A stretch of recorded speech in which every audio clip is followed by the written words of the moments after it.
స్తోత్రం స్తోత్రం స్తోత్రం స్తోత్రం స్తోత్రం స్తోత్రం స్తోత్రం స్తోత్రం స్తోత్రం స్తోత్రం స్తోత్రం స్తోత్రం స్తోత్రం స్తోత్రం స్తోత్రం స్తోత్రం స్తోత్రం స్తోత్రం. మహాపరిశుద్ధుడా, ప్రేమ కలిగిన తండ్రి, నీ కొందనాలు స్తోత్రమునైనా.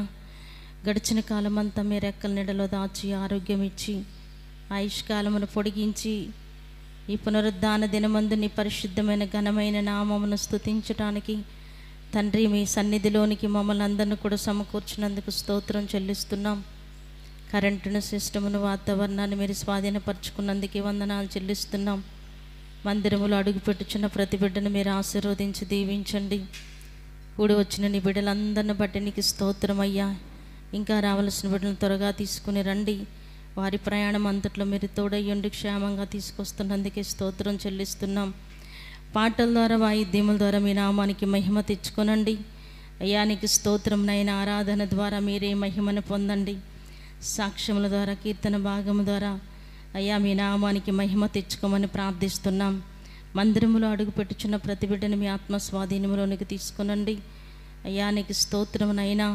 నిన్ను స్తుతించి వారు ఆత్మతో సత్యముతో నిన్ను స్తుతించి ఆరాధించుటకు సహాయం చేయండి. మీ దాసుల నోట మీ వాక్కులను ఉంచండి. కూడి వస్తున్న ఒక్కొక్కరితో వాక్యములో నుండి మీరు మాట్లాడండి. మీరు మాట్లాడుచుండగా వినగల చెవి, గ్రహించగలిగిన హృదయం ప్రతి బిడ్డకి మీరు అనుగ్రహించి మహిమను పొందమని ప్రార్థిస్తూ, ఆరాధన ఆది నుండి అంతం వరకు మీరే అధ్యక్షులుగా, ప్రధాన యాజకులుగా, నడిపించే నాయకులుగా మా మధ్యలోనికి దిగి వచ్చి క్రమంగా మర్యాదగా జరిగిస్తూ ఉన్నందుకే నీకు వందనాలు, స్తోత్రం చెల్లించుకుంటూ సమస్త మహిమ, ఘనత, ప్రభావం నీకే చెల్లిస్తూ యేసు నామమున అడుగుచున్నాము తండ్రి, ఆమేన్. పరమగీతాల్లో నుంచి ఒక మాట చదువుదాం. 2వ అధ్యాయం 2వ వచనం.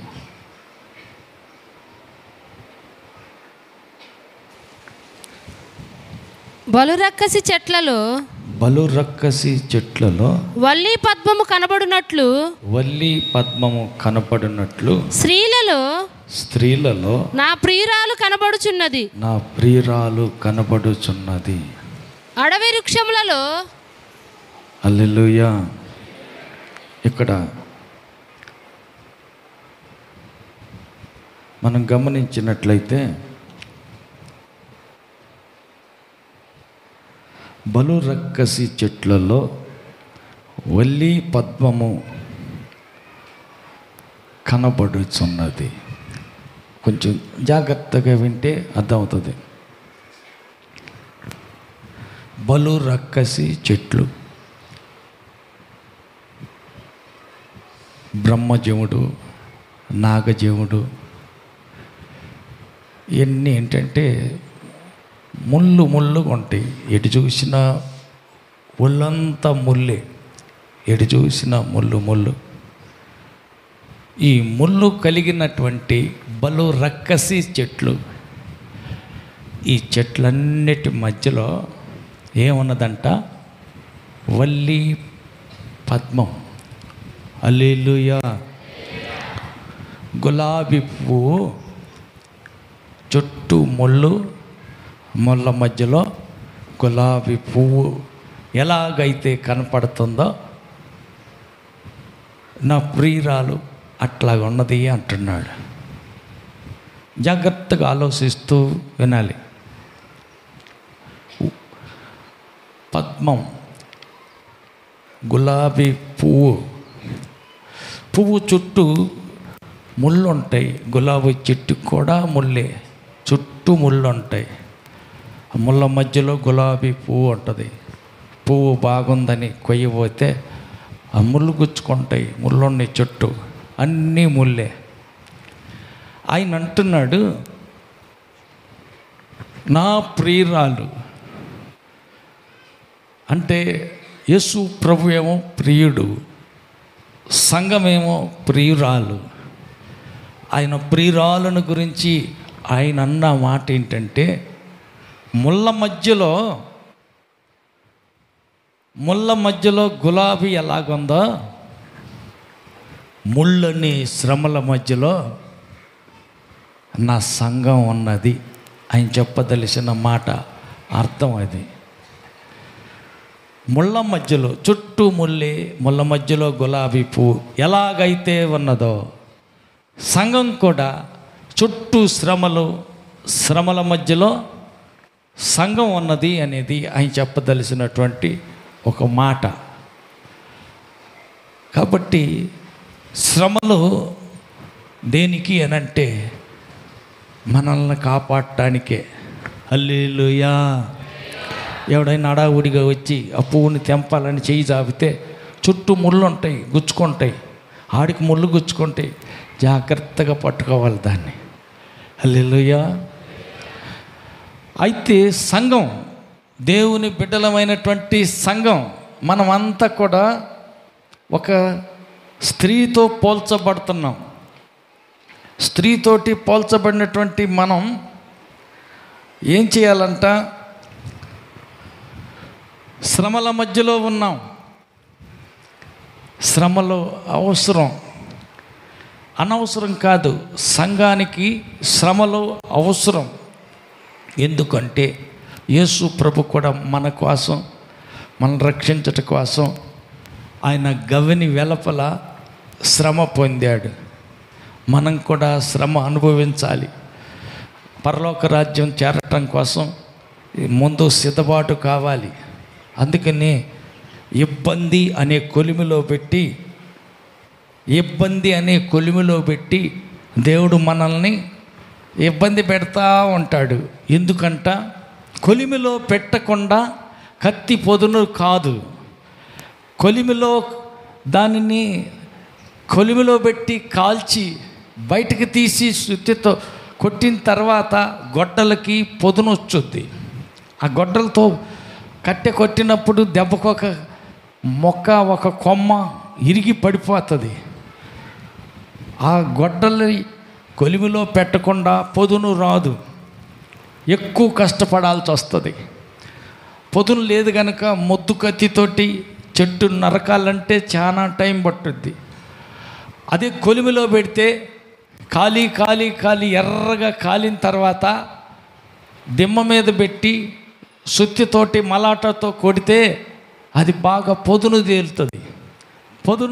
పొదునుగా ఉన్న గొడ్డలు తీసుకెళ్ళి అటొక దెబ్బ ఇటొక దెబ్బ 2 దెబ్బలు కొడితే చెట్టు పులక్క నీరుకి పడిపోతుంది, పని తేలికైద్ది.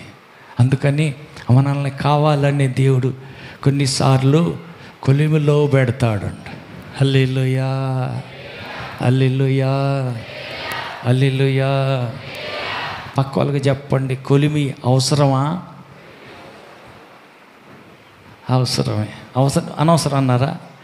కొలిమిలోకి పోను, కష్టమైతే పడను, మాట అయితే ఓర్చుకోను. ఎవడైనా మాట అంటే ఒక తిట్టు తిడితే పడను. కానీ నాకు పరలోకం కావాల్సిందే. కుదురుద్దయ్యా? ఆహా. ఏ రోగి దగ్గరికి పోను, ఏ జబ్బోడిని పలకరీను, ఎవరో ఏడుతుంటే, ఎవరో మనిషి చచ్చిపోతే వాళ్ళ కాడకి పోను. వాళ్ళు చచ్చినప్పుడు వాళ్ళ కాడకి పోయి పోయి నేను చస్తే ఎట్టా, నేను ఎక్కడే శిల వేసుకొని ఇట్టాగే ఉంటాను కనుక ఎవరు చచ్చినా పోను. వాళ్ళ ఇంటికి పోను, ఏడిచే వాళ్ళని, బాధపడే వాళ్ళని పోయి పలకరించి బాగున్నావా, ఎలా ఉన్నావా అని ఓదార్చను. పలకరీయటానికి నేను పోను. పరలోకంలో ఫస్ట్ పీఠం, మొదటి సీట్లో నేను పోయి కూర్చుంటా. కరెక్టేనా? కుదురుద్దా? పరలోకం కాదుగా, గేటు దగ్గర కూడా బాబు గ్యారంటీ రాసి పెట్టుకో. అదేంటి పరలోకం అంటే? ఆషామాషా కాదు, నా ఇష్టం వచ్చినట్టు రేగుతాను నేను పరలోకంలో. ఫస్ట్ సీట్లో కూర్చుంటానంటే పొరపాటున అయ్యేదే కాదు ఇది పరలోకం. హల్లెలూయా. లేదా హెబ్రీ పత్రిక లాస్ట్ అధ్యాయం 12 వచనం. కావున యేసు కూడా తన స్వరక్తము చేత తన ప్రజలను పరిశుద్ధపరచుటకై గవిని వెలపట శ్రమ పొందెను. హల్లెలూయా. ఎవరు కూడా శ్రమ పొందారంట? యేసు ప్రభు కూడా శ్రమ పొందాడంట. అంటే మనం కూడా శ్రమ పొందాల్సిందేనా? శ్రమ పొందాలి. అవసరమా? అవసరమే. అపోస్తుల కార్యం 14:22 వచ్చింది చూడండి. అపోస్తుల కార్యం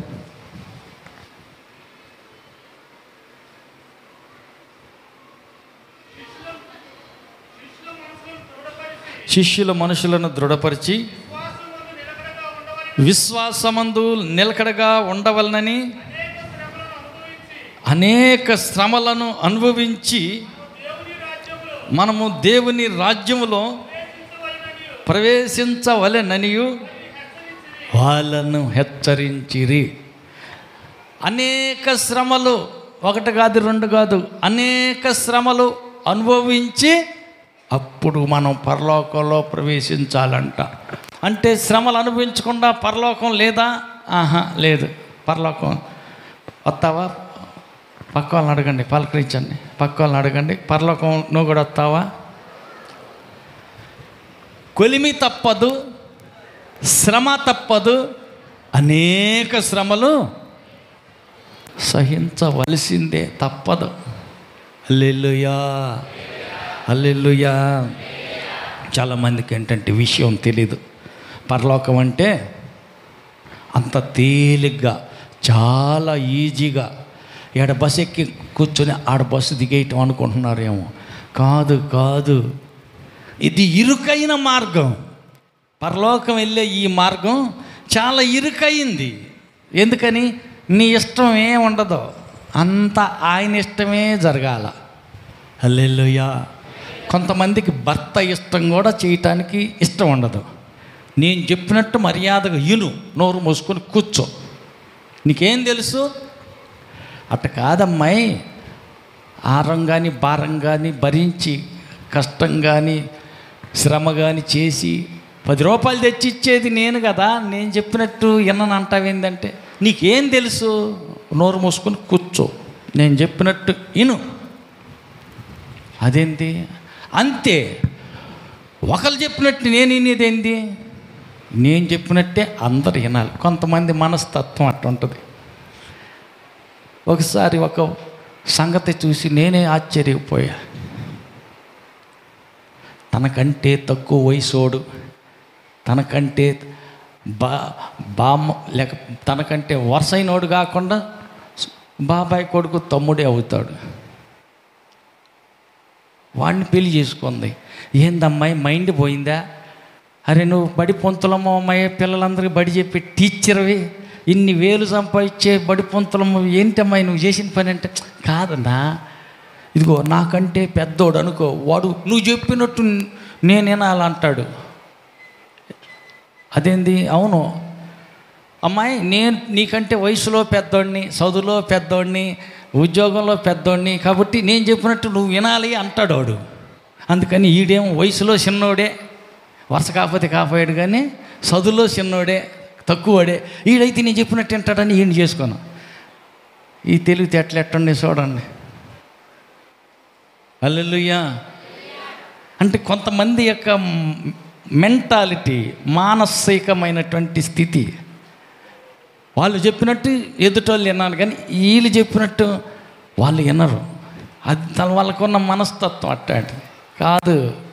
నీ చిత్తాన్ని తీసి దిబ్బలో వేసి, పక్కవారి చిత్తం తీసి ఊరు బయట పారేసి, గవిని వెలుపల యేసు శ్రమ పొందాడే, ఆయన చిత్తాన్ని నెరవేర్చాలి. స్వరక్తం ఇచ్చి సంపాదించాడు, తన సొంత రక్తం ఇచ్చి నిన్ను కొన్నాడు, ప్రాణం పెట్టి నిన్ను సంపాదించుకున్నాడు.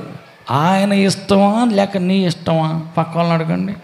ఎవరి ఇష్టం? నీకోసం మరణించి ప్రాణం పెట్టి చనిపోయి తిరిగి లేచిన ఆయన ఇష్టం వచ్చినట్టు మనం చేయటం కరెక్టా? మన సొంత ఇష్టం, నా ఇష్టం నాకు నచ్చినట్టు చేస్తా, కుదరదు. ప్రభువా ప్రభువను ప్రతివాడు పరలోక రాజ్యంలో ప్రవేశించడు, కానీ పరలోకంలో ఉన్న నా తండ్రి చిత్తం చేయువాడే ఆడే పరలోకానికి పోతాడు. హల్లెలూయా. పరలోకం వెళ్ళాలంటే ఇది ఇరుకైన మార్గం. నీ సొంత ఇష్ట ప్రకారం చేస్తే నువ్వు పరలోకం వెళ్ళలేవు. ఈ ఇరుకైన మార్గంలో నీ చిత్తం సంపేయాలా, దేవుని చిత్తం నెరవేర్చాలా. ఈ ఇరుకైన మార్గం కాబట్టి అంత ఇరుకిరుకుగా ఉంటుంది. విశాలంగా నువ్వు కోరుకున్నట్టు, నువ్వు ఊహించుకున్నట్టు, నువ్వు అనుకున్నట్టు ఉండదు. హల్లెలూయా. నీ ఆలోచనలో నీ ఐడియాలన్నీ చంపేయాలి. ఒక పెద్ద పాస్టర్ గారు,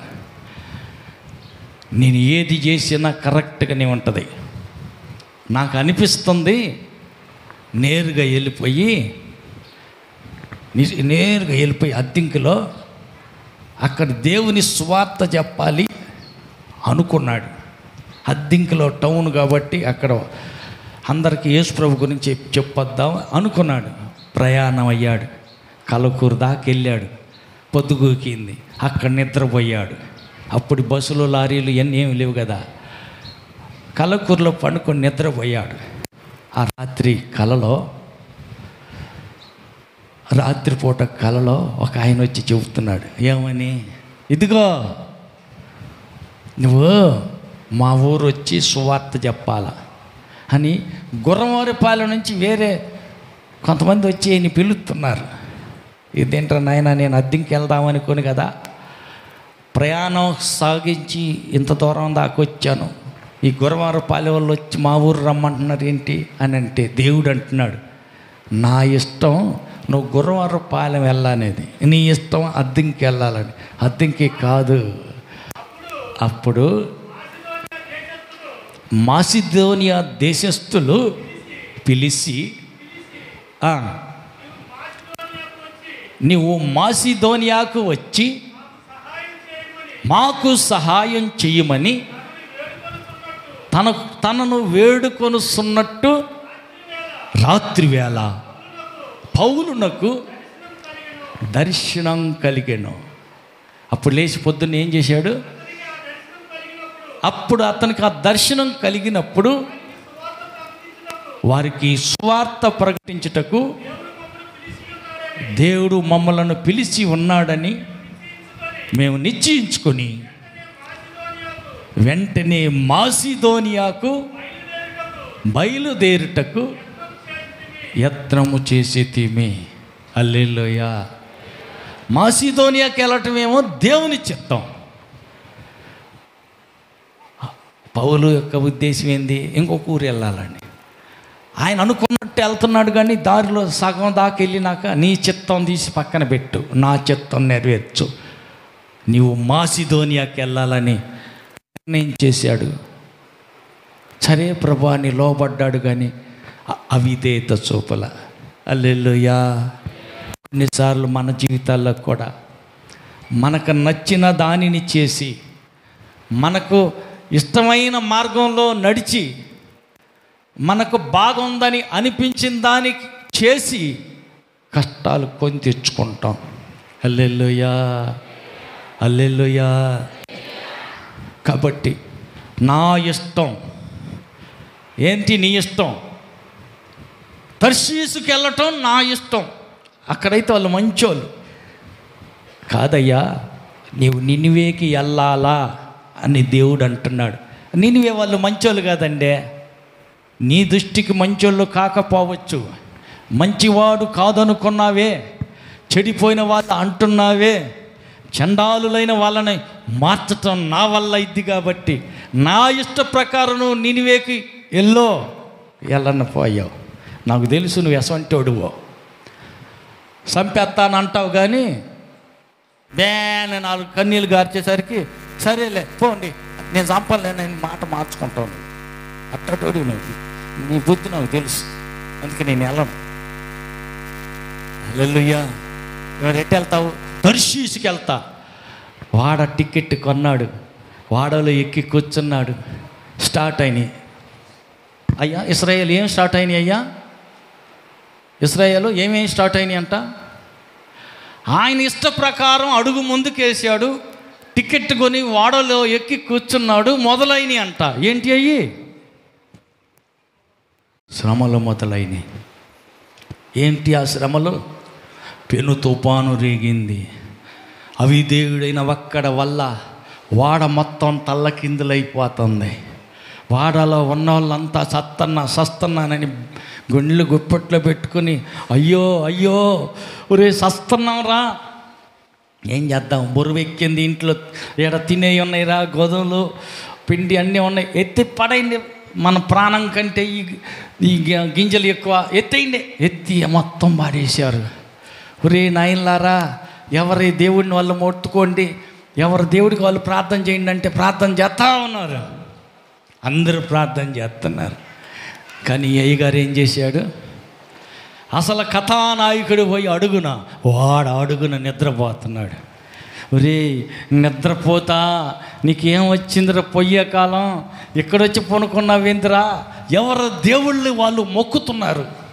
తొందర చేసి వాడ మునిగిపోకుండా, మేమంతా చచ్చిపోకుండా కాపాడు దేవుడా అని ఎవరు దేవుళ్ళని వాళ్ళు మొక్కుతుంటే నువ్వు ఇక్కడొచ్చి పనుకొని నిద్రపోతున్నావు. నీకు ఏమొచ్చిందిరా, ఎవడు నువ్వు, ఎక్కడి నుంచి వస్తున్నావు, ఎక్కడికి వెళ్తున్నావు? లేచి తలకేరుకొని నవ్వుతున్నాడు. ఏంట్రా నాయన నవ్వుతావేంది, మేమందరూ అల్లాడుతుంటే. ఇదంతా నా వాళ్ళే వచ్చింది, నాకు తెలుసులే. హల్లెలూయా. అది కూడా తెలుసా? నాకు తెలుసుగా. ఇదంతా మూలం కథానాయకుడిని నేనే, నా వల్ల ఇదంతా వచ్చింది. ఎందుకు వచ్చింది? దేవుడు అక్కడికి వెళ్ళమంటే ఇక్కడికి వస్తున్నాగా, అందుకు శ్రమ వచ్చింది. హల్లెలూయా. శాపగ్రస్తుడు ఒక్కడి వల్ల అందరికీ శ్రమ వచ్చుద్ది. అదేంది? అయ్యగారు చేసిన ఘనకార్యానికి ఇల్లంతా ఏడవాలి, అంతేనా? అంతేగా. ఇంటి అయ్యగారికి లాటర్ తగిలింది, 4 లక్షలు తెచ్చి ఇంట్లో ఇచ్చాడు, అందరూ సంతోషంగా కడుపు నిండా తింటారు, బాగా ఆనందంగా ఉంటారు. అయ్యగారు ఏదో తప్పుడు పని చేశాడు, ఆ తప్పుడు పనికి శిక్ష పడింది. అయ్యగారిని తీసుకెళ్ళి జైల్లో వేశారు, ఏదో చేశారు. సంపాదకుడు లేడు, జైలు పాలయ్యాడు. మరి ఇంట్లో అందరికీ పోలేదు కదా, కష్టాలు ఇంటి అందరికి వస్తాయా, ఒక్కడికేనా? ఇంటి అందరికీ వస్తాయి. ఏది వచ్చినా నీ ఒక్కడి వల్ల ఇల్లంతా క్షేమంగా ఉంటుంది. ఆమేన్. మోషే చేతులెత్తాడు, ఇశ్రాయేలు అందరికి జయం కలుగుతుంది. మోషే చేతులు దించాడు, ఇశ్రాయేలు అందరూ ఓడిపోతున్నారు. హల్లెలూయా. పవిత్రమైన మీ చేతులెత్తి ప్రతి పురుషుడు ప్రతి స్థలమందు ఏం చేయాలంట? పవిత్రమైన చేతులెత్తి ప్రార్థన చేయాలంట. పక్కలుగా చెప్పండి. పవిత్రమైన నీ చేతులెత్తి నీ కుటుంబం కోసం ప్రార్థన చేస్తున్నావా? నీ పశువుల కోసం ప్రార్థన చేస్తున్నావా? పవిత్రమైన నీ చేతులెత్తి నీ పొలం కోసం ప్రార్థన చేస్తున్నావా? చెయ్యాలంట. హల్లెలూయా. పురుషుడు చేతులెత్తితే ఇల్లంతటికి క్షేమం, ఇంటి వారందరికీ ఆశీర్వాదం, ఇంట్లో అన్ని రీతుల కాపుదల భద్రత ఉంటుంది. పురుషుడు చేతులెత్తితే. హల్లెలూయా. హల్లెలూయా. తోటి వాళ్ళు చూసావా, గంట కోటంలో బ్రదర్స్ అంతా చేతులెత్తి ప్రార్థన చేస్తారు. ఆ ఇల్లు ఆశీర్వాదంగా ఉంటుంది. ఆమేన్. ఆ ఇల్లు క్షేమంగా ఉంటుంది. ఆమేన్. ఆ ఇల్లు ఏం జరుగుతుంది? దేవుని కాపుదల భద్రత ఉంటుంది. ఎందుకంటే వాళ్ళు చేతులు ఎత్తుతారుగా.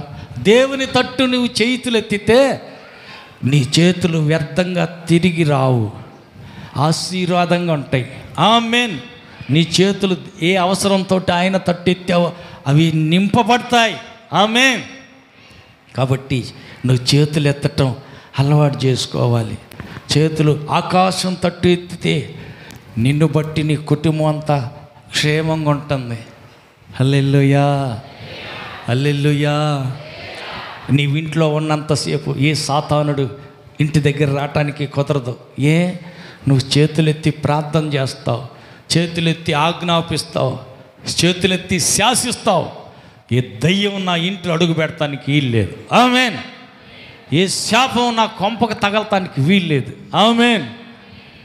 యేసు రక్తాన్ని నా ఇంటికి అడ్డు కమ్మెకు నిలువు కమ్మెకి పోస్తున్నానని చెప్పి ఆజ్ఞాపించి అధికారపూర్వకంగా పురుషుడు ప్రార్థన చేస్తాడు. కాబట్టి అడ్డు కమ్మెకు నిలువు కమ్మెకు యేసు రక్తాన్ని రాసిన నీ ఇంటిలోనికి ఏ సంహార దూత ఎంటర్ కాదు.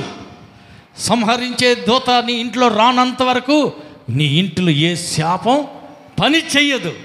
నీ ఇంటికి విరోధంగా ఏ మంత్రప్రయోగం పని చెయ్యదు. ఎందుకంటే ఆజ్ఞాపించి చేతులెత్తి అధికారపూర్వకంగా ప్రార్థన చేస్తున్నావు కాబట్టే. హల్లెలూయా, హల్లెలూయా. కాబట్టి ఆయన ప్రార్థన చేస్తూ ఆయన అంటున్నాడు, నా ప్రియురాలు వల్లి పద్మం వలే ఉన్నది. బలురక్కసి చెట్ల మధ్యలో వల్లి పద్మం లాగా ఉన్నది. అవును, మనం వల్లి పద్మం లాగా ఉండాలి. బలురక్కసి చెట్లు చుట్టూ ఉండవచ్చు, చుట్టూ శ్రమలు ముట్టి ఉండవచ్చు, ఇబ్బంది కొలువులోనూ కాలుతూ ఉండొచ్చు, ఇరుకైన దారిలో నువ్వు నడుస్తూ ఉండవచ్చు. కానీ నీ చిత్తం లేదు, నీ ఇష్టం లేదు. ఆయన ఇష్టానికి అప్పగించుకున్నావు. ఆయన చేతిలో నీవు ఉన్నావు కాబట్టి ఆయన చేతిలో ఉన్న నిన్ను ఎవడో దొంగిలించలేడు. ఆమేన్. ఆయన చేతిలో ఉన్న నీవు తండ్రి అయిన దేవుని చేతిలో కూడా ఉన్నావు కాబట్టి ఎవడో నిన్ను ముట్టలేడు. జారి ఎవడైనా ముట్టాడా, ధైర్యం చేసి నోరు తెరిచాడా, ఏమైందంట? దేవుని కన్నుగుడ్డు ముట్టినట్టే, దేవుని కన్నుగుడ్డు కేసి పొడిచినట్టే. నిన్ను కొడుతున్నానని అతను అనుకోవచ్చు, నిన్ను తిడుతున్నానని పక్క వాళ్ళు ఎవరో అనుకోవచ్చు. నిన్ను కాదు, దేవుని కన్నుగుడ్డుకేసి పొడుస్తున్నారు వాళ్ళు. ఏమైందంట? దేవుని కన్నుగుడ్డుకేసి పొడిస్తే దేవుడు చూస్తా ఊరుకుంటాడా? పక్క వాళ్ళతో చెప్పండి. దేవుడు కన్నుగుడ్డుకేసి పొడిస్తే దేవుడు చూస్తా ఊరుకుంటాడా? హల్లెలూయా, హల్లెలూయా,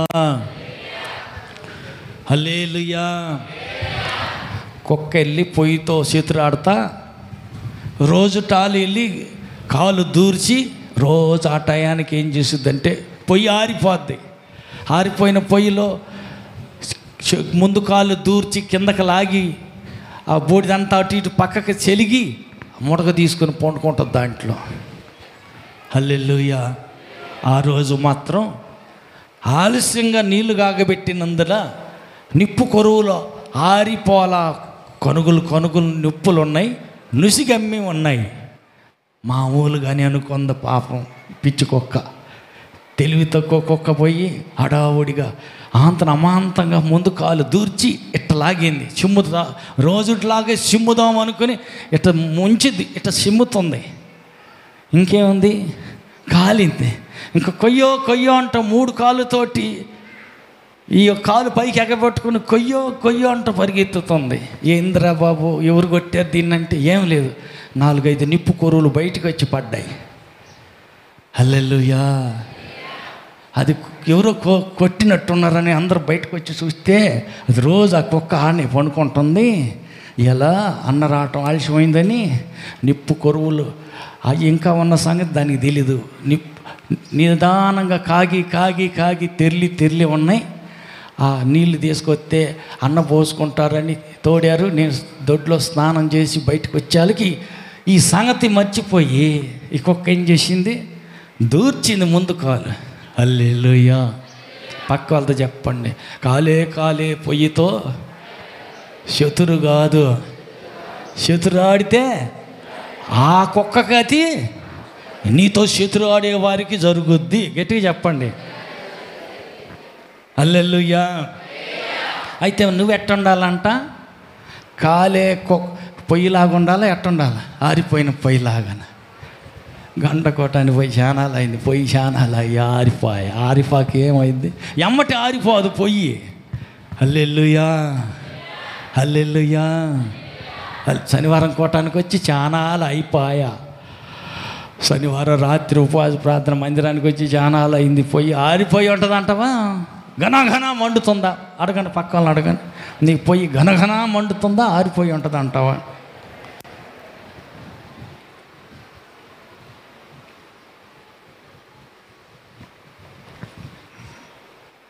హల్లెలూయా. కొంతమందికి ఏంటంటే చేలో పని చేసాం, ఎంత డబ్బులు వచ్చినా ఇంకెంత రావాలా? హల్లెలూయా. రేపు ఎవరి చేనుకి పనికి పోవాలా, రేపు ఎక్కడికి వెళ్ళాలా? హల్లెలూయా. ఆ ఊరిలో మరింత ఎత్తున్నారు కూలి, ఈ ఊరిలో తక్కువ ఎత్తున్నారు. హల్లెలూయా. ఈ లెక్కలు వేసుకునే నెలకే టైం అంతా పోతుంది. గంట కోటానికి టైం ఉంది. అయ్యా ముసలయ్య ఒక రోజునే పలికిరిచొద్దామని పోయా వాళ్ళ ఇంటికి. అట్ట చెప్పి ఆమె బాధలో, ఆ పక్కింటి వాళ్ళ బాధలో అట్ట చెప్పి చాలా టైం గడిచింది. నేను పోయి కూర్చున్నా. వందనాలమ్మా అన్నా. కూర్చున్నా. అయ్యా కూర్చోయ్యా అని చెప్పి కూర్చున్నా. కాసేపు కూర్చున్న తర్వాత రింగ్ అంటావు, రింగ్ వచ్చింది. ఏంటైతే, అమ్మాయి నేను కొద్ది లాస్ట్లో కలుస్తానే, ఒక పాస్టర్ గారు వచ్చారు, ప్రార్థన చేయించుకుని తర్వాత నేను మళ్ళీ లైన్లో కలుస్తాను అని పెట్టేసింది. ఒక అరగంట మాట్లాడుతానే ఉన్నాం, ప్రార్థన చేసుకుంటున్నాం. అంతలోకి మళ్ళీ ఫోన్ వచ్చింది. అమ్మాయి మీ గ్రూపులో కూడా కలుస్తాను కానీ కొంచెం టైం పట్టుద్ది, అయ్యగారు వచ్చారు ప్రార్థన చేయించుకుని మళ్ళీ కలుస్తాను, ఈలోపు మీరు మిగతా వాళ్ళంతా కలిసి ప్రార్థన చేయండి. ఇంకా సేపట్టు అయిపోయి ఆమె ఏం చెప్పి, అమ్మ వెళ్ళొస్తాను అమ్మాయిని రోడ్డు ఎక్కా. మళ్ళీ రింగ్ అవుతుంది. అమ్మాయి ఒక 5 నిమిషాలు ఆగి మీ గ్రూపులో కలుస్తాను. 2 గ్రూపులు అయిపోయింది, 3వ గ్రూప్ ఇది. హల్లెలూయా. ఏం వయసు 70 చిల్లర ఉన్నాయి. వయసు మండిపోయిన 70 ఏళ్ళ ముసలామా ఇన్ని గంటల నుంచి ఇన్ని గంటలకి ఒక గ్రూపు, అన్ని గంటల నుంచి అవతల ఇన్ని ఇంకొక గ్రూపు, అట్ట గ్రూపులుగా గ్రూపుకి ఎంతమంది ఉంటారు. ఆ గ్రూపుల్లో కలిసి ప్రార్థన చేస్తూ ఉంటుంది. ఒక ఆమె ప్రార్థన చేయక సమస్య ఫలానా చేసేస్తుంది. అమ్మాయి నువ్వు చెయ్యి, నువ్వు ప్రార్థన చెయ్యి, పలానా అక్క చెప్పిందిగా, ఎన్నావుగా సమస్య, నువ్వు ప్రార్థన చేయని పంచుద్ది. అట్టాగా తలా ఒక ప్రేయర్ రిక్వెస్ట్ చెప్పి ప్రార్థన చేపిస్తా. అమ్మ ఎంతకీ ఎన్ని గ్రూపులకు నువ్వు కలిసి ప్రార్థన చేస్తుంటావు? అయ్యా సందకాడకి 7 గ్రూపులు ఉన్నాయి అయ్యా, మాకు 7 గ్రూపులా. హల్లెలూయా. ఇక తీరిగ్గా ముసలమ్మ ముచ్చట్లకి, అచ్చనగల్లాలకి, చింత పిక్కల ఏంటి ఉంటాయిగా, పులి జోదానికి రాళ్ళు బెదర్లు కూడా తక్కువేం కాదు. హల్లెలూయా. ఎంత రాళ్ళు గీసి ఏందో ఒక ప్రేమ తడికలాగా ఏందో గీతలు గీసి రాళ్ళు జరుపుతున్నారు ఏందో. హల్లెలూయా. ప్రార్థనలు కూడా అక్కడే కూడుకొని వాళ్ళు సలహా చెబుతుంటే పక్క నుండి సలహా దాన్ని అడ్డు జరుపో అంటుంది. అమ్మాయి నీకు తెలియదు దూరుకో అంటే ఈ ముసలోళ్ళు మామూలుగా ఆడతల వాళ్ళు కూడా ఆడుతున్నారు. ఈ టైం పాస్, ఏ పని బాట లేకుండా కాలక్షేపం, వృధాగా సమయాన్ని పాడు చేసుకునే వాళ్ళకి మాత్రమే ఉంటుంది. మరి ఈ ముసలామ తీరిక లేకుండా 7 గ్రూపుల్లో కలుసుకుని ప్రార్థన చేస్తూ ఉంది. హల్లెలూయా. పక్క వాళ్ళని అడగండి, నువ్వు ఎన్ని గ్రూపుల వాళ్ళతో కలిసి ప్రార్థన చేస్తావు సందకాడకల్లా? వాళ్ళకెవరికో రోగం వచ్చింది, వీళ్ళకెవరికో యాక్సిడెంట్ అయింది, వాళ్ళు ఎవరో చచ్చిపోయారు, వాళ్ళకెవరో ఏదో బాధలు వచ్చాయి. నాకెందుకో, నేనెందుకు గ్రూపులో కూడి వాళ్ళకి చేసి వీళ్ళకి చేసి నాకే సరిపోతుంది. అయితే మా బరిగొడ్లు, మా పొలము, మా ఇల్లు, మా సంసారమే సరిపోద్ది. అయితే ఈ గ్రూపుల్లో చేరి వీళ్ళందరి కోసం నేను యాడ్ చేసేది. హల్లెలూయా. పక్కన వాళ్ళతో చెప్పండి, ఇంతకీ పరలోకం వెళ్ళాలని ఆశ ఏమైనా ఉన్నదా? ఉన్నది అంటే కనపడుతుంది కదా. పొయ్యిలో నిప్పులు ఉన్నాయి అని అనే దానికి నిదర్శనం నువ్వు వేరే చెప్పుకోనక్కర్లా, డబ్బా కొట్టుకోనక్కర్లా, పొగ వచ్చుద్ది. హల్లెలూయా. వచ్చుద్దమ్మా. పొయ్యిలో నిప్పు ఉన్నది అనే దానికి నిదర్శనం పొగ వచ్చుద్ది. హల్లెలూయా. నీ క్రియలను బట్టి నువ్వు పొద్దున్న లేచిన కాడ నుంచి ఎక్కడ కూర్చుంటున్నావు, ఏం చేస్తున్నావు, ఏం మాట్లాడుతున్నావు, దేని గురించి నోరు విప్పుతున్నావు, దాన్ని బట్టి ఆటోమేటిక్గా అర్థమైంది దేవుడంటే నీకు ఎంత ప్రేమ ఉందో. హల్లెలూయా. లోకం అంటే, సంపాదన అంటే దేని మీద ఎక్కువ ప్రేమ ఉందో అర్థమైపోతుంది. హల్లెలూయా. హల్లెలూయా. హల్లెలూయా. ఆయన అంటాడు, నా దేవుని మందిరాన్ని గురించిన ఆసక్తి నన్ను భక్షిస్తుంది, నన్ను తినేస్తుంది. నా దేవునికి ఒక మందిరం కట్టాలని, అది కట్టేదాకా నేను మంచం ఎక్కను, నా కంటికి కొనుక్కు రానియను. ఆయన అంటుందంటే చేస్తుంది కూడా అది. రోజుకి 7 సార్లు మందిరానికి వెళ్ళి ప్రార్థన చేసి వస్తున్నాడు. హల్లెలూయా. అయితే ఆయన కోరుకుంటుంది ఏంటంటే, మన ప్రియుడు అనుకుంటున్నాడు, నా పద్మం, వల్లి పద్మం బలురక్కసి చెట్ల మధ్యలో, ముళ్ళ మధ్యలో నాకు కనపడుతుంది. హల్లెలూయా. ఎక్కడున్నావంట? చుట్టూ శ్రమల మధ్యలో నీవున్నావు.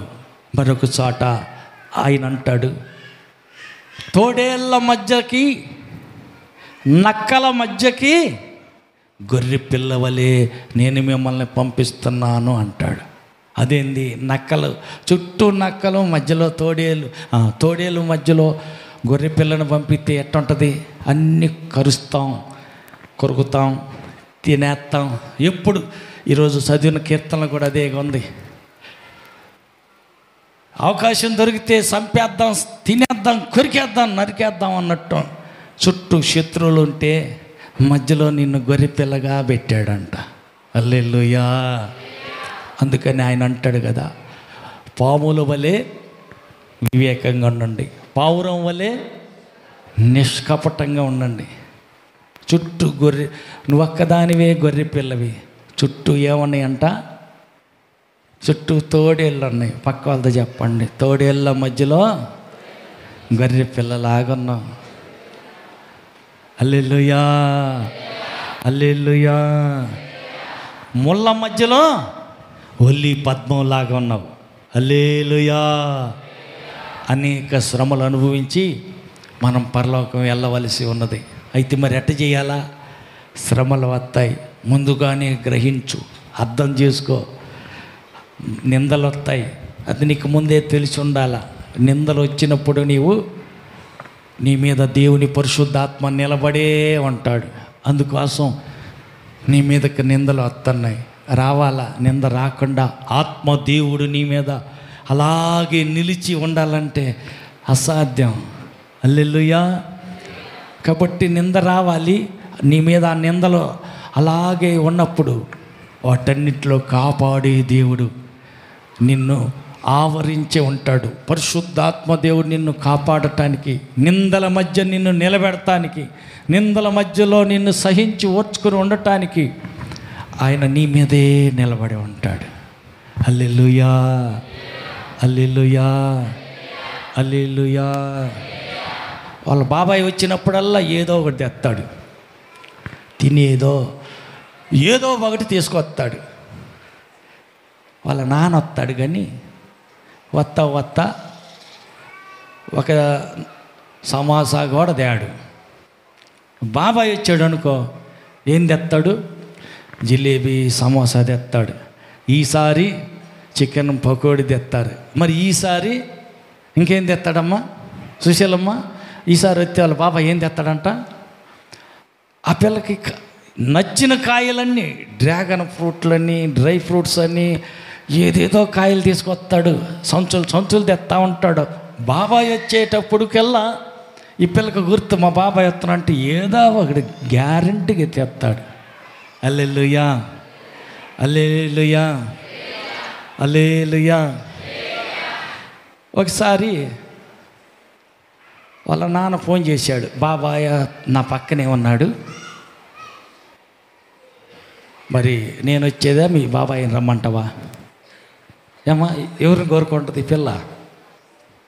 నాన్న వస్తే రా నాన్న, నువ్వు వచ్చినా రాకపోయినా బాబాయ్ని మాత్రం పంపించు. హల్లెలూయా. ఎందుకంటే బాబాయ్ వస్తే ఏదో ఒకటి తినటానికి ఏదో ఒకటి తెస్తాడు. మా నాన్న వస్తాడు కానీ ఊగులాడుకుంటూ వస్తాడు, ఊగులాడుకుంటూ పోతాడు. పక్క వాళ్ళని అడగండి, అయ్యా ఇంటికి వెళ్ళేటప్పుడు ఏమన్నా తీసుకొస్తావా? ఊగులాడుకుంటూ వస్తావా? బాబాయ్ లాగనా తండ్రి లాగనా అడగండి. హల్లెలూయా. కడుపు నిండా కూడిపెట్టే తండ్రి అంటే వాళ్ళకి నచ్చింది, ఇష్టమైంది, వాళ్ళ కోరుకున్న దాన్ని, వాళ్ళ రుచిని బట్టి, వాళ్ళ అభిరుచిని, మా పిల్లలు ఇదైతే బాగా తింటారని వాళ్ళ ఆశ, వాళ్ళ ఆసక్తిని, వాళ్ళ ఇంట్రెస్ట్ని గుర్తుంచుకొని ఏది నచ్చుద్దో మా పిల్లలు ఫలాందైతే తింటారని ఇంట్రెస్ట్గా ఏ తండ్రి అయితే పిల్లలకి కొనక్కెళ్ళి వాళ్ళ పిల్లలకి పెట్టుకుంటాడో అట్టాటి తండ్రిని కోరుకుంటారా? అడుగడుక్క తన్ని వాళ్ళ అమ్మను కోరుకుంటారా? ఏయ్యా అంట్లు గడగమంటే ఆ పిల్ల గడగల, బట్టలు ఉతకమంటే ఆ పిల్ల ఉతుకో అని అంటుంది. మా నానేడే ఫోన్ చేయి, ఏడదాకా వచ్చాడు ఫోన్ చేయి అంటాడు. ఎందుకంటే వాళ్ళ నాన్న వస్తే ఏదో ఒకటి కొంచెం దొరుకుతుంది. ఏమేమి ఆ పని చేయలేదని ఒక తంతది, ఈ పని చేయలేదు ఇది ఓడవలేదని మళ్ళీ దంతంతది, తిడతా ఉంటుంది లేచినగా నుంచి శాపనార్థాలే. అందుకని తండ్రినే కోరుకుంటుంది కానీ హల్లెలూయా. ఆడపిల్ల అయినా వాళ్ళ నాన్నే ఇష్టపడతారు కానీ తల్లిని పెద్దగా కోరుకోరు. ఎందుకంటే వాళ్ళ నాన్న ఏదో ఒకటి తెస్తాడు. హల్లెలూయా. అందుకని పరిశుద్ధాత్మ దేవుడు నిందల పాలైన వారి మీద అలాగే నిలిచి ఉంటాడు. ఆమేన్. అమ్మ కొట్టబోతుంటే మా ఊరుకో ఎందుకు పొద్దాక పిల్లలు అంట కొడతా, రమ్మరా చిన్న తల్లిరా చోటు ఇర్రా అని లాక్కుంటుంది. హల్లెలూయా హల్లెలూయా. ఏది చోటు రాలేదా? సండే స్కూల్లో ఉంది. వాళ్ళ నానేమో అమ్మ తన్న బద్ది, వాళ్ళ నానేమో శారది ఎత్తా ఉంటాడు. తీసుకెళ్ళి పొట్ట గర్పించి కొట్టబాక ఊరుకో, ఈసారి కానీ పిల్లని కొట్టామంటే ఊరుకోను, కొట్టబాక. హల్లెలూయా. అలాంటి పరిశుద్ధాత్మ దేవుడు నీవు నింద పాలైనప్పుడు నీ మీదే నిలబడి ఉంటాడు. ఆమేన్. కాపాడటానికి, అన్ని పరిస్థితుల్లో సహాయం చేయటానికి, శ్రమలో ఎలా ఎదుర్కోవాలో, నిందలు ఎలా తాలుకోవాలో, ఎక్కడ మురికి కోపంలో పాపంలో పడిపోకుండా ఆయన కాపాడాలి తెలుసు. కాబట్టి పరిశుద్ధాత్మ దేవుడు ఆవరించి ఉంటాడు. అందుకని ఆయన కోరుకోవాలి మనం. హల్లెలూయా హల్లెలూయా. సమయోచితమైన ఆలోచన చెబుతాడు పరిశుద్ధాత్మ దేవుడే. ఈ శ్రమల మధ్యలో రాకడికి రెడీ అవ్వటానికి మనల్ని సిద్ధపరిచే పరిశుద్ధాత్మ దేవుడే నడిపిస్తాడు. సర్వ సత్యంలోకి ఆయన మనల్ని నడిపిస్తాడు. కాబట్టి సరైన మార్గంలోకి ఆయనే నడిపించేవాడు. ఆయన కావాలా? హల్లెలూయా. ఆయనతో మాట్లాడుతూ ఉండాలి, ఆయన్ని పలకరిస్తూ ఉండాలి. థ్యాంక్ యూ పరిశుద్ధాత్మ, వందనాలు పరిశుద్ధాత్మ దేవా. ఆరోగ్యంగా ఉంచినందుకు స్తోత్రం, ఆశీర్వాదాలు అన్నీ ఇచ్చినందుకు స్తోత్రం, ఆపదలన్నీ తప్పించినందుకు స్తోత్రం. ఈ దినమంతా మన ఇద్దరం కలిసి ఆత్మయాత్ర సాగిద్దాం. శుభోదయం, గుడ్ మార్నింగ్ పరిశుద్ధాత్మ అని పరిశుద్ధాత్మతో మాట్లాడుతూ ఉండాలి, అలవాటు చేసుకోవాలి. హల్లెలూయా. అలవాటు చేసుకుని ఏం చేయాలంట? యెహోవా నా కాపరి. చెప్పండి.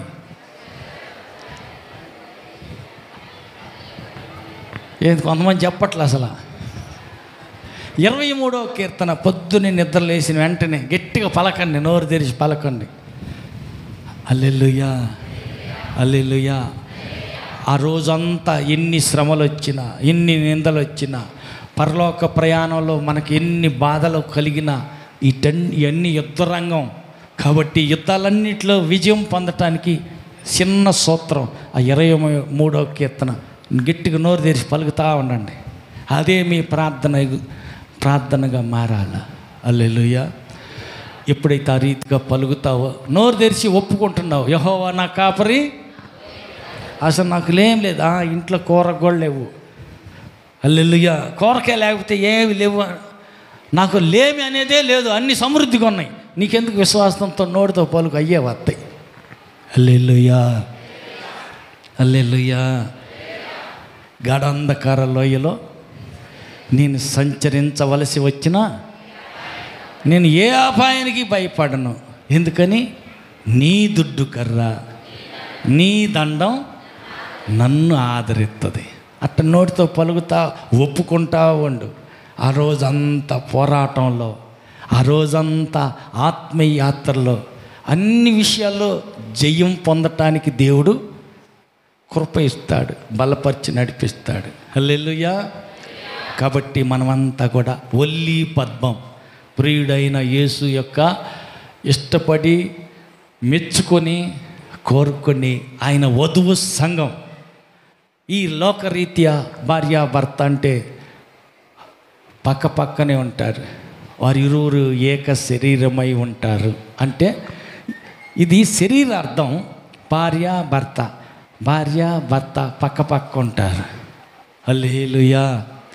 కానీ ఆత్మ అర్థంలోకి వస్తే యేసు ప్రభు శిరస్సు అయితే సంఘ వధువైన మనమంతా మిగతా అవయవాలు.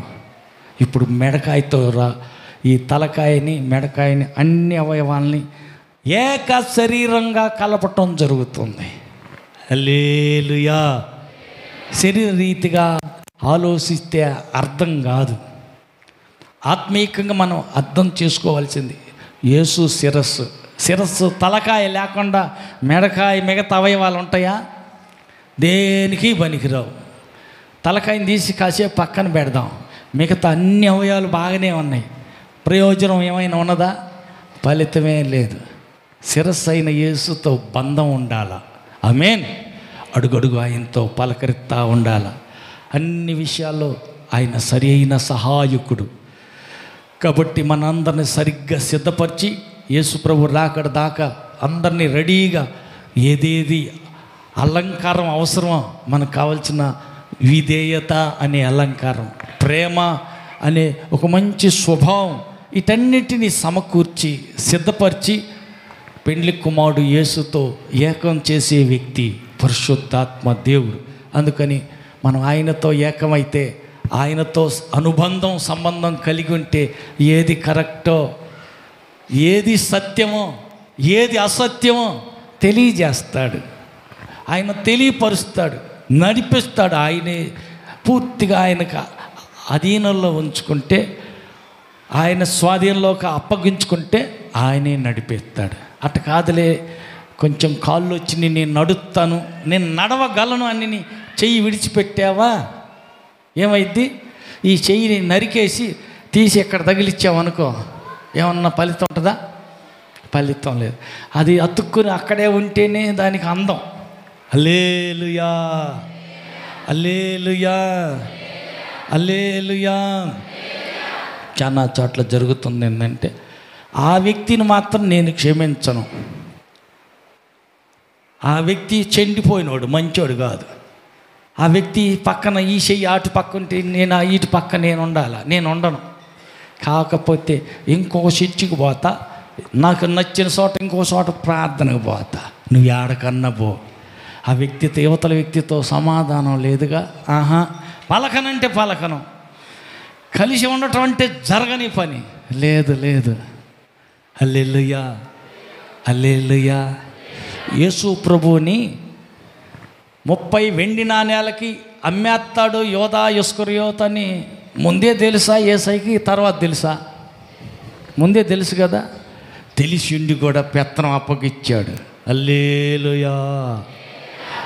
తెలిసి ఉండి కూడా ఏనాటికైనా నన్ను అప్పగిచ్చేది ఈ మనిషేనని సిలువేసి వాళ్ళందరూ సంపితానికి ముద్దు పెట్టి అప్పగిస్తాడని ముందే తెలుసు. శత్రువు అని తెలిసి ఉండి కూడా ఏమంటారు? పక్కలో బల్యమా ఏమ్మా అన్నమ్మ ఏమంటారు? ఏందో పక్కలో బల్యమా ఈ సంఖలో ఏందంటారు? హల్లెలూయా. శత్రువుని పక్కనే పెట్టుకొని పోషించాడు. ఇతని వల్లనే నాకు మరణానికి అప్పగించటం జరుగుతుందని. ఆయన పుట్టకుండా ఉన్నా బాగుండు అంటాడు ఒకసాట. హల్లెలూయా. శత్రువు అని తెలిసి ఉండి కూడా పెత్తనం చేతికి అప్పగించి, డబ్బు సంచి చేతికి పెట్టించి, ఎవరు కానుక 10 రూపాయలు ఇస్తే, యోధా ఎక్కడ రా కానుక వచ్చింది రా సంచిలో పట్టు. హల్లెలూయా. అందరికీ టీ ఇప్పిద్దాం. యోధా ఎక్కడున్నావు? అయ్యా ఎక్కడే ఉన్నదా? వాళ్ళందరికీ టీ ఇప్పించు, డబ్బులు కట్టు, టీ ఇస్తారు, తాగిపోదాం. హల్లెలూయా, హల్లెలూయా. అది యేసు ప్రభు ప్రేమ అంటే. హల్లెలూయా. శత్రువుని ప్రేమించు, హింసించే వారి కోసం అది ప్రార్థన అంటే. పక్క వాళ్ళకి చెప్పండి. అనగనగంట చిన్నప్పుడు ఒక మాట అన్నారంట, వాళ్ళ ఇంటికి నేను పోనంట, వాళ్ళు చస్తే మా ఇంటికి నేను వాళ్ళ ఇంటికి పోను, నేను చచ్చినా వాళ్ళు రాకూడదు. అదే కదా సేవ అంటే, ప్రార్థన అంటే.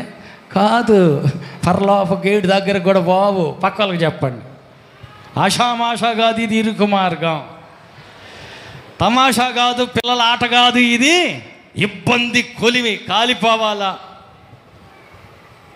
చెప్పండి, ఆటకాయతనం కాదు ఇది, పరలోకం మేఘాల మీద ఎక్కి వెళ్ళటం. కాబట్టి కన్నీరు, కష్టాలు, బాధలు, ద్వేషించుట, నిందించుట అన్నీ ఉంటాయి. చివరికి నిన్ను మరణానికి కూడా అప్పగిస్తారు. అయినప్పటికీ ఏం చేయాలా? నిలకడగా ఉండు. పరలోకం చేరేదాకా ఓర్చుకో, సహించు, ఓపిక పట్టు. కొద్ది రోజులే ఈ శ్రమలో. ఆమేన్. 10 దినాలు శ్రమ కలుగును, ఆ తర్వాత నిత్యము ఆనందమే, పరమానందమే. పరలోకంలో ఏడుపు ఉండదు. హల్లెలూయా. ఇక్కడ నువ్వు ఎన్ని కష్టాలు పడుతున్నావు, ఎన్ని శ్రమలు అనుభవిస్తున్నావు, ఇక్కడ ఎన్ని నిందలు మోస్తున్నావు, నువ్వు ఇక్కడ దేవుని కోసం ఎంత బాధ అనుభవిస్తున్నావో, ఈ ఓర్చుకున్న దానంతటి ప్రతిఫలం అక్కడ పొందుకుంటావు. ఆమేన్. హల్లెలూయా. ఇక్కడ నీకు ఇల్లు లేకపోవచ్చు, ఇక్కడ నీకు కావలసినంత పక్క వాళ్ళకు ఉన్నంత పొలాలు అన్నీ లేకపోవచ్చు, పర్వాలేదు. 10 రోజులు బ్రతికినా పవిత్రంగా బ్రతుకుదాం, శ్రమలు సహించుదాం, నిందలు ఓర్చుకుందాం. ఎన్ని వ్యతిరేకతలు, పోరాటాలు వచ్చినా పావురం వలె ఎట్టున్నాం? నిష్కపటంగాను పావుల వలె వివేకంగా ఉండాలి. ఇది సైతాను వల్ల నా మీద పోరాటం చేస్తుంది. ఈ మనిషి మా మనిషే కానీ, ఈయన మావోడే కానీ నా మీద ఎందుకని ఇట్ట అంటున్నాడు, ఇటు చేస్తున్నారు ఏంది? వివేచించు, ఆలోచించు, అర్థం చేసుకో.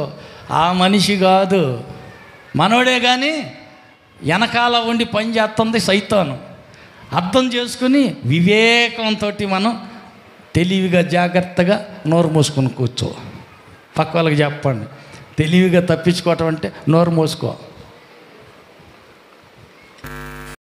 మావోడు అయ్యి ఉండి చిన్నప్పటి నుంచి నేను వాడిని ఎత్తుకొని అన్ని చేసి తినిపెట్టి ఇన్ని చేస్తే ఈడేంది నాకు వ్యతిరేకంగా ఇట్ట చెప్పాడేంది, ఇట్ట చేస్తున్నాడేంది?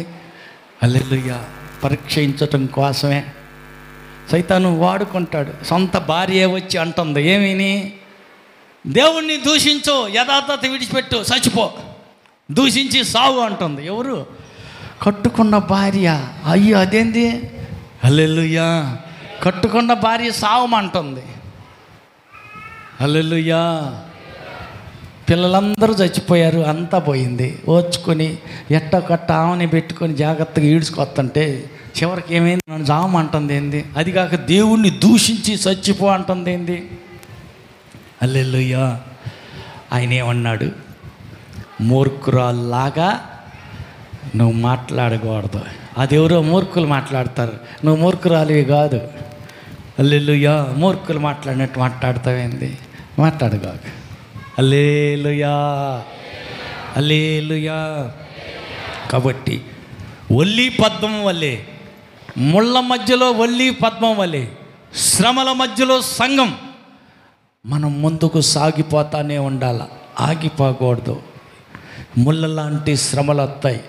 అనేక శ్రమలు అనుభవించి, అనేక నిందలు అనుభవించి, అనేక బాధల మధ్యలో నిలబడాల. భక్తిని విడిచిపెట్టకూడదు. పక్కవారు పక్కకి తప్పించటానికి, సత్యంలో నుంచి దారి తప్పించటానికి ఏదేదో చెబుతూ ఉంటారు. మనస్సే లాగింది, ఆ ఊరు వెళ్దాం అనుకున్నాడు. కాదు కాదని ఆత్మ నడిపింపుతో సరైన వెళ్ళవలసిన దారికి దేవుని ఆత్మ ఆయన నడిపించింది. హల్లెలూయా. మనం కూడా దేవుని ఆత్మ నడిపింపులో ఉంటే సరైన దారికే వెళ్ళగలం, సరైన నిర్ణయమే తీసుకోగలం, సరైన పనే చేయగలం. అందుకని కొన్నిసార్లు యుక్తంగా ఎలా ప్రార్థన చేయాలో కూడా మనకు తెలియదు. అయితే ఆత్మదేవుడు వచ్చినప్పుడు ఉచ్చరింపశక్యం కాని మూలుగులతో సరైన ప్రార్థన చేయగలుగుతాం.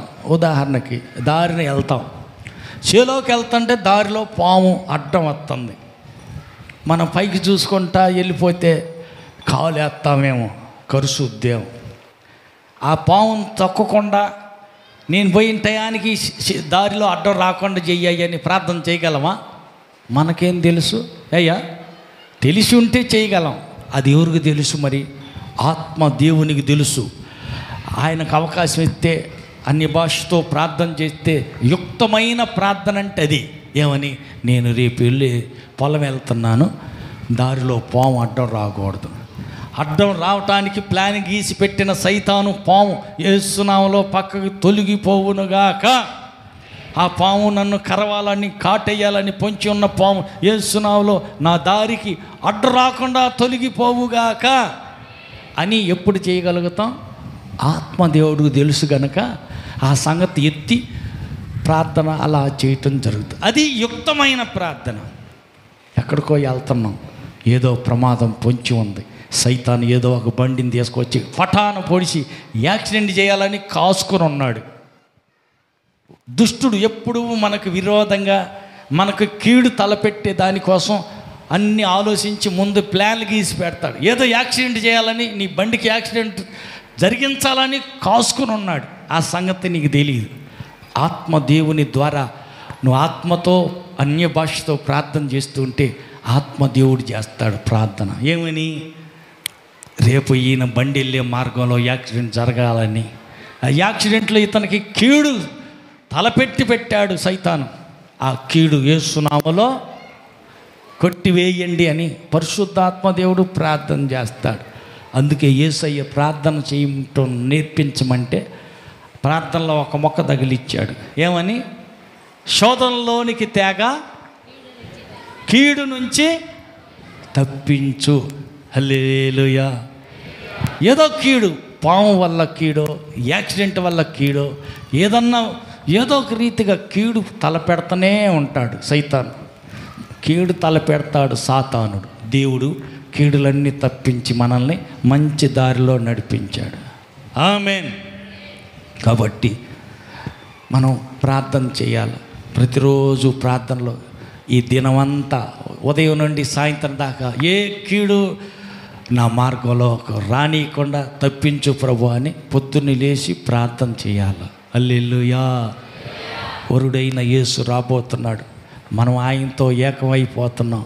వేరువేరు అవయవాలమైన మనంతా శిరస్సు అయిన యేసుతో ఏకంగా కలిసిపోతాం. సదాకాలం పరలోకంలో ఆనందరాజ్యంలో అక్కడికి చేరిపోతాం. ఆయన దగ్గరకు చేరేదాకా, ఆయనతో కలుసుకునేదాకా భక్తికి ఎక్కడ మురికి అంటకుండా, ముళ్ళ లాంటి శ్రమలు, ఇబ్బందులు, అనేక కష్టాలు, అనేక పోరాటాలు వచ్చినప్పటికీ అన్నిటిలో ఓర్పు, కావలసిన సహనం, వీటన్నిటిని జయించేదానికి అవసరమైన వివేకం నాకు దయచే ప్రభుని ప్రార్థన చేసుకుందాం, సిద్ధపడదాం. పరలోకం చేరే వరకు మనందరినీ భక్తులు దేవుడు స్థిరపరచుదురుగాక. ఆమేన్. అందరిలో ఇచ్చి నిలబడదాం.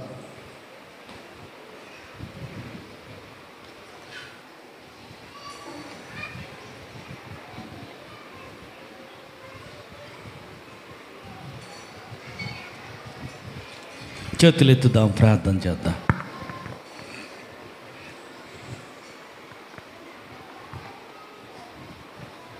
ప్రార్థన చేసుకుందాం.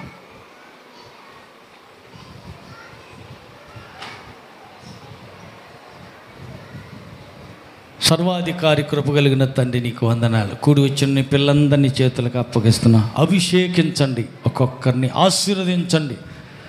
వలురక్కసి చెట్ల మధ్యలో వల్లి పద్మం వలె నా ప్రియురాలు ఉన్నదని చెప్పిన నీ లేఖనాన్ని బట్టి స్తోత్రం. అవునయ్యా, శ్రమల మధ్యలో, శోధనల మధ్యలో, దేవా ఇబ్బంది అనే కొలువుల మధ్యలో, దేవా మేమంతా వల్లి పద్మం వలె ముళ్ళ మధ్యలో ఉన్నప్పటికీ కళ తగ్గకుండా, మురికి అంటకుండా, గులాబీ పువ్వు ఏ రీతిగా అయితే ప్రకాశిస్తూ ఆకర్షణీయంగా అందంగా సిద్ధపడి ఉంటుందో ఆ రీతిగా మేము కూడా మహిమగల నీ రాకకు నువ్వు ఇష్టపడే, నీవు కోరుకునే భక్తుల వలె మురికి ఎక్కడ మాకు అంటనీయకుండా, ఈ లోక మాలిన్యం మమ్మల్ని ఎక్కడ తాకనీయకుండా పరిపూర్ణమైన భక్తిలో, పరిపూర్ణమైన పరిశుద్ధతలో నీ రాక కొరకై మమ్మల్ని మేము సిద్ధపరచుకుని మహిమ మేఘాలతో నీ వచ్చినప్పుడు మేఘాల మీద ఎక్కి మేము కూడా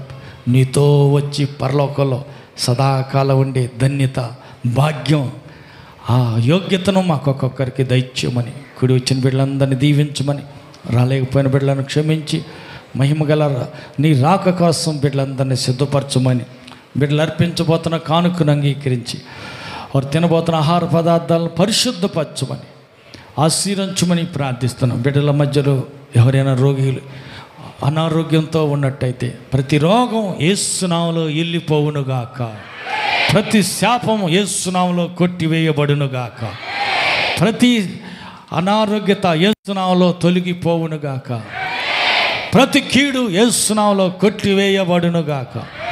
బిడ్డల మార్గం అంతట్లో జయం అనుగ్రహించుదురుగాక. ప్రభు దూర ప్రాంతాలకు పనులకు వెళ్తున్న నీ బిడ్డలందరినీ మీ చేతులకు అప్పగిస్తున్నాం. కాచి భద్రపరచండి. విజయోత్సాహంతో నీ బిడ్డలు ఎంత దూరమైనా వారు వెళ్ళే మార్గంలో నీవే తోడుగుండి వారి పని బాటలో ప్రయాణాలని విజయవంతంగా ముగించుకొని క్షేమంగా సురక్షితంగా తిరిగి మరలా గృహం చేరుపర్యంత వరకు నీ కాపుదలిచ్చి నీ భద్రతనిచ్చి నడిపించి ఘనత, మహిమ, ప్రభావాలు మీరే పొందమని ఈ నీ బిడ్డలందరినీ చేతులకు అప్పగిస్తూ పాడి పశువుల్లో బిడ్డలు దీవించమని, పంట పొలాల్లో బిడ్డలందరినీ ఆశీర్వదించమని, చదువుకుంటున్న పిల్లలందరినీ వారి చదువులో వర్ధిల్ల చేయమని ప్రార్థిస్తున్నాం. చదువు ఉద్యోగాలకు ఎతుకుతున్న బిడ్డలకు సకాలానికి ఉద్యోగాలకు ద్వారం తెరవమని ప్రార్థిస్తున్నాం. సహాయం చేయండి. వివాహాల కోసం ఎదురు చూస్తున్న బిడ్డలకు సరైన సమయం, చక్కటి సంబంధాలకు కుదిర్చి వారి వివాహాలు ఘనంగా జరిగించమని ప్రార్థిస్తున్నాం. అలాగే ప్రభువా నీ కృపగల హస్తాన్ని చాపండి. తండ్రి నీకు స్తోత్రాలు చెల్లిస్తున్నా. సంతానం లేక ఉన్న బిడ్డలందరినీ తాకి వాళ్ళ గర్భాలు తెరిచి గర్భఫలం ఇచ్చి ఆశీర్వదించమని ప్రార్థిస్తున్నా. కూడి వచ్చిన ప్రతి ఒక్కరిని పేరు పేరు చొప్పున ఆశీర్వదించి దీవించి పంపమని మహిమతో మధ్య ఆకాశానికి రానున్న మా ప్రభు రక్షకుడైన యేసు నామములో ప్రార్థించి వేడుకుంటున్నాం తండ్రి. ఆమేన్. మన ప్రభువైన యేసుక్రీస్తు కృపయు, తండ్రి అయిన దేవుని ప్రేమయు, పరిశుద్ధాత్మని యొక్క అన్యోన్య సహవాసం కూడి వచ్చిన మనకును సర్వలోక పరిశుద్ధులందరికీ సదాకాలం తోడయుండి నడిపించును గాక. ఆమేన్. హల్లెలూయా.